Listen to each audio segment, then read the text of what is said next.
السلام علیکم، آپ دیکھ رہے ہیں GNN اور میں ہوں ابراہیم پیرزادہ۔ میں ہوں انزلہ عرفان۔ اس بلیٹن میں ہمارے ساتھ ہوں گے عرفان بشیر بھی۔ بلیٹن کے آغاز میں خبر آپ کو دیں گے، سنی اتحاد کونسل کو مخصوص نشستیں الاٹ نہیں کی جا سکتی، الیکشن کمیشن نے فیصلہ جاری کر دیا ہے۔ الیکشن کمیشن کا تمام خالی مخصوص نشستیں دیگر جماعتوں کو الاٹ کرنے کا فیصلہ۔ الیکشن کمیشن نے اپنے فیصلے میں کہا ہے کہ قانون کی خلاف ورزی اور پارٹی فہرست کی ابتدا میں فراہمی میں ناکامی کے باعث سنی اتحاد کونسل مخصوص نشستوں کی حقدار نہیں۔ ممبر پنجاب بابر بھروانہ نے فیصلے پر اختلافی نوٹ بھی لکھا۔ سنی اتحاد کونسل نے الیکشن کمیشن کا فیصلہ چیلنج کرنے کا اعلان کر دیا۔ پی ٹی آئی کی تمام کوششیں بیکار، مخصوص نشستیں الاٹ کرنے کی درخواست مسترد۔ سنی اتحاد کونسل خواتین اور اقلیتی نشستوں کے کوٹے کی مستحق نہیں، الیکشن کمیشن اراکین کا متفقہ فیصلہ۔ الیکشن کمیشن نے 22 صفحات پر مشتمل تحریری فیصلہ جاری کر دیا۔ فیصلے میں کہا گیا ہے کہ سنی اتحاد کونسل کو مخصوص نشستیں الاٹ نہیں کی جا سکتی۔ الیکشن کمیشن نے آئین کے آرٹیکل 51 کی شق 6 الیکشن ایکٹ کے سیکشن 104 کے تحت فیصلہ سنایا۔ الیکشن کمیشن کی جانب سے فیصلہ 4-1 کے تناسب سے جاری کیا گیا۔ الیکشن کمیشن نے اپنے فیصلے میں کہا ہے کہ مخصوص نشستیں دیگر جماعتوں میں ان کی سیٹوں کے تناسب سے تقسیم کی جائیں گی۔ اسمبلیوں کی مخصوص نشستیں خالی نہیں رکھی جا سکتی۔ سنی اتحاد کونسل کو مخصوص نشستیں نہ دینے کا فیصلہ متفقہ طور پر سنایا گیا، تاہم مخصوص نشستیں دیگر سیاسی جماعتوں کو دینے کے فیصلے سے ممبر پنجاب بابر حسن بھروانہ نے اختلاف کیا۔ نوٹ میں لکھا کہ آئین میں ترمیم ہونے تک یہ خالی نشستیں کسی کو الاٹ نہ کی جائیں۔ مخصوص نشستیں آئین کے آرٹیکل 51 اور 106 میں ترمیم تک خالی رکھی جانی چاہیے۔ دوسری طرف سنی اتحاد کونسل نے الیکشن کمیشن کا فیصلہ چیلنج کرنے کا اعلان کر دیا۔ چیئرمین صاحبزادہ حامد رضا کا کہنا ہے کہ الیکشن کمیشن کے تمام ممبران مستعفی ہو جائیں۔ الیکشن کمیشن نے وہی کام کیا جو اس نے جنرل الیکشنز کے موقع پر ہمارا مینڈیٹ چوری کرنے کے لیے ان غاصب اور جابر قوتوں کو اور ان ڈاکوؤں کو فیسیلیٹیٹ کیا تھا۔ لاہور ہائی کورٹ کے ڈویژن بینچ نے یہ فیصلہ دیا تھا کہ کسی بھی لسٹ کے لیٹ ہونے کی بنیاد کے اوپر کسی بھی پارٹی کو اس کے حق سے محروم نہیں کیا جا سکتا۔ تو میں یہ سمجھتا ہوں کہ انتہائی غلط فیصلہ ہے، آئین کی جو حقیقی روح ہے۔ الیکشن کمیشن کے فیصلے کے متعلق غور کے لیے پی ٹی آئی کی سینئر قیادت کا اجلاس طلب کر لیا گیا ہے۔ بیرسٹر علی ظفر کہتے ہیں کہ الیکشن کمیشن کا فیصلہ آیا ہے کہ مخصوص نشستیں سنی اتحاد کونسل کو نہیں مل سکتی۔ ہم الیکشن کمیشن کے فیصلے کو چیلنج کریں گے۔ الیکشن کمیشن کی نہ نیت درست ہے اور نہ ہی فیصلہ درست ہے۔ اس فیصلے کے بعد صدارتی اور سینٹ کے انتخابات ہمیں قبول نہیں ہوں گے۔ ہمارا مطالبہ ہے صدارتی انتخابات اور سینٹ انتخابات کو ملتوی کیا جائے۔ 23 ریزرو سیٹس ہماری بنتی تھیں جنہوں نے آگے جا کے الیکشن میں حصہ بھی لینا تھا، لیکن الیکشن کمیشن آف پاکستان نے آج اناؤنس کیا کہ یہ ہم آپ کو نہیں دے رہے۔ الٹا یہ جو سیٹیں ہیں 2 طریقے اب اس کے رہ جاتے تھے، ہم نے کہا الیکشن کمیشن کو کہ یہ آپ ان کو خالی نہیں چھوڑ سکتے کیونکہ اس کے بغیر یہ جو اسمبلیاں ہیں یہ کمپلیٹ نہیں ہوں گی، آپ کو ہمیں دینا پڑے گا۔ لیکن ابھی جو اناؤنس کیا انہوں نے شاید اس کو دوسری پولیٹیکل پارٹیز کو دینے کا فیصلہ کیا ہے۔ آئینی غلطی جو الیکشن کمیشن آف پاکستان نے کی۔ فار دا ریکارڈ اس فیصلے کے بعد ظاہر ہو گیا ہے کہ الیکشن کمیشن آف پاکستان اپنی اس اوبلیگیشن، اس ڈیوٹی، اس ذمہ داری سے بالکل خلاف ورزی کر رہا ہے اور آئینی اس نے ایک وائلیشن کی ہے۔ آرٹیکل 6 ان کے اوپر بلکہ لگنا چاہیے۔ سپریم کورٹ آف پاکستان یہ فیصلہ نہیں کرے گا کہ یہ ریزرو سیٹس کس کو جانی ہیں جب تک یہ فیصلہ نہیں آئے گا، فائنل فیصلہ، پریزیڈنشل الیکشن اور سینٹ کے الیکشنز پاکستان میں نہیں ہو سکتے۔ نو منتخب وزیر اعظم شہباز شریف نے اسلامی جمہوریہ پاکستان کے 24ویں وزیر اعظم کے عہدے کا حلف اٹھا لیا۔ تقریب حلف برداری ایوان صدر میں ہوئی۔ صدر مملکت ڈاکٹر عارف الوی نے حلف لیا۔ نواز شریف، بلاول بھٹو، آصف زرداری، گورنرز اور وزرائے اعلیٰ نے شرکت کی۔ Army chief general Asim Munir اور دیگر سروسز چیفز بھی شریک ہوئے۔ ملک کے لیے بلا اناد و تفریق کام کروں گا، وزیر اعظم شہباز شریف نے اپنے عہدے کا حلف اٹھا لیا۔ میں محمد شہباز شریف صدق دل سے حلف اٹھاتا ہوں کہ بحیثیت وزیر اعظم پاکستان سالمیت، استحکام، یکجہتی اور خوشحالی کے خاطر انجام دوں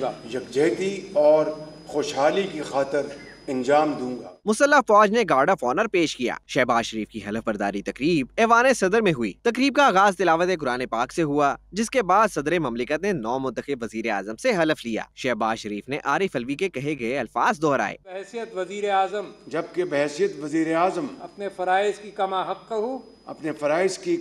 ہوں अल्लाह ताला मेरी मदद और रहनुमाई फरमाए। अल्लाह ताला मेरी मदद और रहनुमाई फरमाए, आमीन। तकरीब हलफ बर्दारी में निगरान वजीर आजम, चेयरमैन सेनेट, स्पीकर कौमी असम्बली, नून लीग के कायद नवाज शरीफ, आसिफ जरदारी, बिलावल भुट्टो, चारों गवर्नर, वज़राए आला ने शिरकत की। Army chief general Asim Munir और दीगर सर्विसेज चीफ, आला ब्यूरोक्रेट्स और सुफरा भी शरीक हुए। वजीर आला खैबर पख्तूनख्वा अली अमीन गंडापुर ने तकरीब हलफ बर्दारी में शिरकत नहीं की। हलफ के बाद वजीर आजम हाउस में मुसल्लह अफवाज की जानिब से उन्हें गार्ड ऑफ ऑनर भी पेश किया गया। बाद अज़ां शहबाज शरीफ से वजीर आजम हाउस के अमले का तारुफ भी कराया गया। शहबाज शरीफ से निगरान वजीर आजम के मनसब से सबकदोश होने वाले अनवारुल हक काकड़ ने अलविदाई मुलाकात भी की। सबकदोश वजीर आजम अनवारुल हक काकड़ को भी अलविदाई गार्ड ऑफ ऑनर पेश किया गया। बिलावल भुट्टो ने कौमी असम्बली में 9 मई के वाक़यात की तहकीकात के लिए चीफ जस्टिस की सरबराही में जुडिशल कमीशन बनाने का मुतालबा किया है।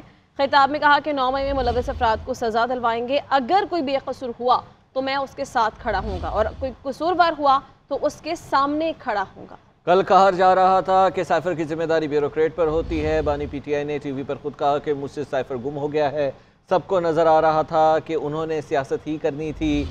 डोनाल्ड ट्रंप ने खुफिया दस्तावेजात लीक की तो फिर क्या हुआ? ट्रंप के घर पर छापा मारकर दस्तावेजात बरामद किए और केस बनाया क्या?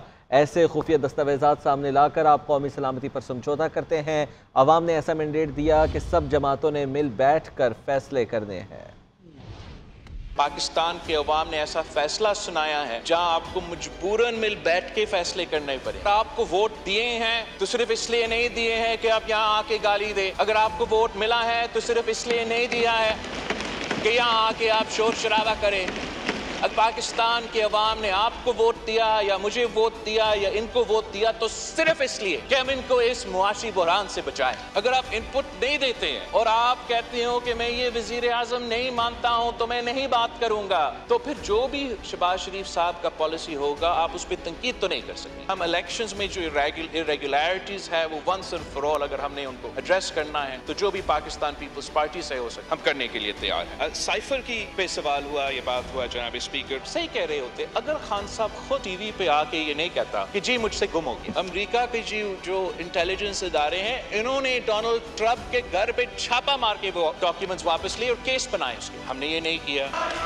ये जो लोग यहाँ हैं जो एहतजाज कर रहे हैं, जो पिछले 3-6 महीनों से इनको जमहूरियत और आईन याद आ रहा है, वो हमें कम से कम लेक्चर ना दे।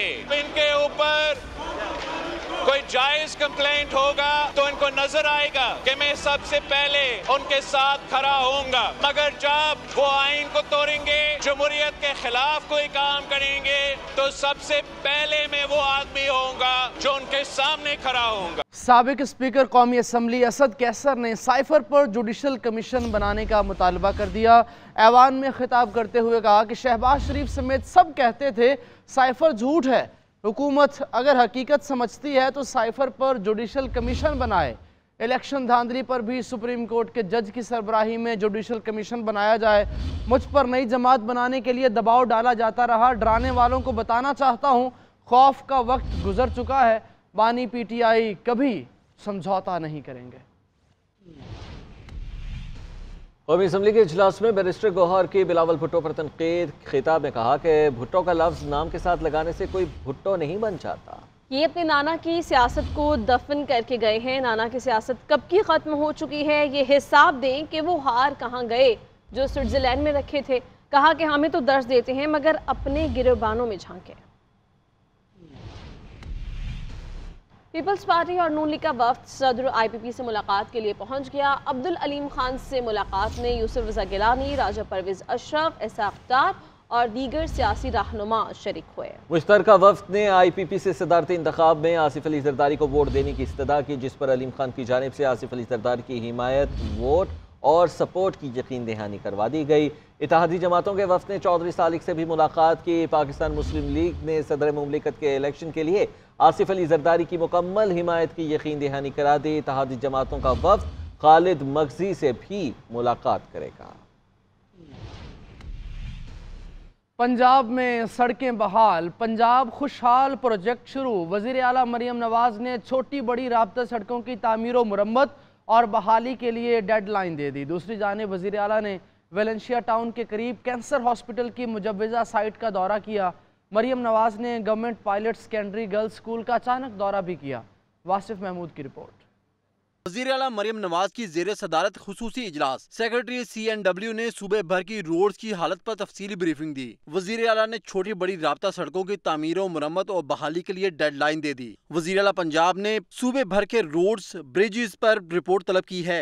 6 माह में सूबे की 153 से जायद सड़कों की तामीर और मुरम्मत मुकम्मल करने का हदफ दिया है। 5 अहम राब्ता सड़कों पर एक्सप्रेस वे बनाने का भी हुक्म दिया है। वज़ीर आला का कहना था कि पंजाब भर में कोई भी सड़क टूटी फूटी ना रहे। मरकजी राब्ता सड़कों को तरजीही बुनियादों पर मुकम्मल किया जाए। वज़ीर आला पंजाब ने वैलेंशिया टाउन लाहौर के करीब कैंसर हॉस्पिटल की मुजव्वजा साइट का जायजा लिया। अस्पताल के लिए दुनिया भर से बेहतरीन स्पेशलिस्ट डॉक्टर बुलाने की हिदायत, मरीजों के लवाहिकीन के लिए होटल बनाने की भी हिदायत की गई। वज़ीर आला का कहना था कि पंजाब के पहले सरकारी अस्पताल में कैंसर के मरीजों का मुफ्त इलाज होगा। वज़ीर आला ने government pilot secondary girls school का अचानक दौरा भी किया। मरियम नवाज खामोशी के साथ जाकर क्लास की तालिबात के साथ बैठ गयी। वज़ीर आला मरियम नवाज ने बच्चियों से स्कूल में दरपेश मसाइल और जरूरियात के बारे में दरियाफ्त किया।